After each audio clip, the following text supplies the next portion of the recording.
Then it took you to Under Junon, which is like this kind of fishing village. It's snubbed by the upper city. You know, there's a lot of that theme going on, similar to Midgar. And it's this fishing village that's literally set in the shadow of this wealthier city that's above it.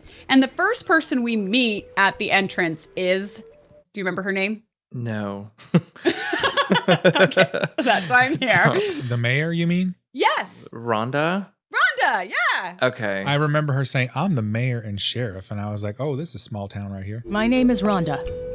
I'm the mayor and sheriff around these parts. So she's the Shinra-hating mayor and the sheriff of Under Junon. I played the demo, and the demo does that part of the game. Oh. But it does like an abridged version, and you fly through it, and you don't have time to level up. And I was like, oh no. The openish world demo part. Mm-hmm. Yeah, see, I don't think Ernest and we both skipped that one and went straight into the game. Because in the demo, you enter Under Junon, you talk to her, and some kid's like, help! And you are forced to run down and fight that water dragon thing. Are you serious? Without any warning. So that's what I was thinking. I met Rhonda. I was like, oh, I'm going to fight that guy right now, but you don't. Oh, I had no idea that's what they actually like streamlined the story too. You just go straight down to the water. Oh, that's a little awkward. Yeah, it was hard. Huh.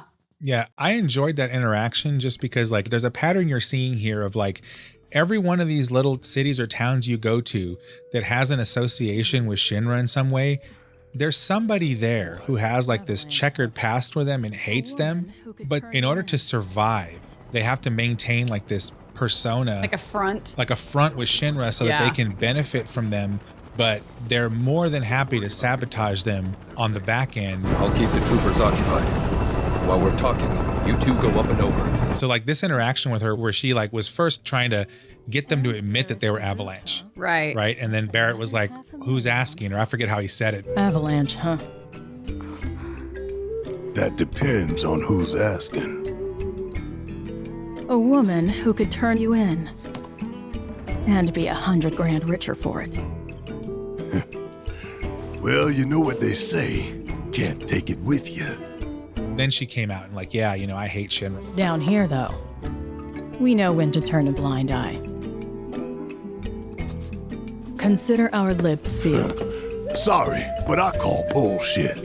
Well, I don't think you would if you knew even half of what my town's been through. It was this crazy like situation all in this one conversation that happened right there at the opening of this chapter. I was like, wow, this lady is she is so angry at Shinra. She's willing to like burn the whole thing down. And it's interesting because Rhonda, we don't talk to her a ton in the game. It's just a little bit. She's actually not in Original 7, by the way. She's created just for Rebirth. Mm-hmm. And even though we only talked to her a little bit, she actually has quite an influence on what happens in the story, which is interesting too. And I thought Rhonda was interesting.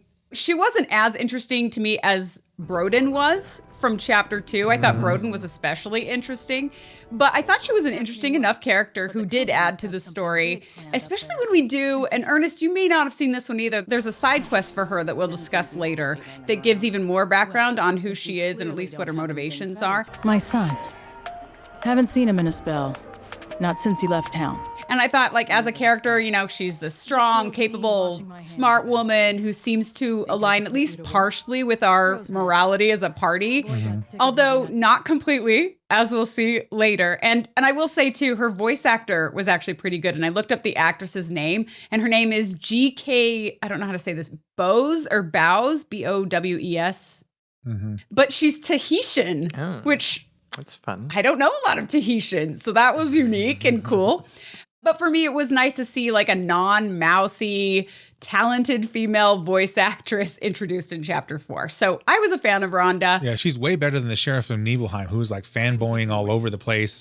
And then the minute he realized that Sephiroth was the problem, like he just froze. He didn't know he has a gun in his hand, doesn't know what to do. Yeah, like, she seems like the kind that would actually shoot somebody. She would have actually pulled the trigger. Right. Yeah, exactly. I liked that sheriff. I thought the voice actor for that sheriff too was pretty good. Do our village proud. But to your point, like the way they wrote the character, it's like shoot Sephiroth. Come on. Do something. Like you're a sheriff. Like Rhonda would have shot him. It wouldn't have been successful as we know, but she would have been dead. But still, she would have tried. Yeah.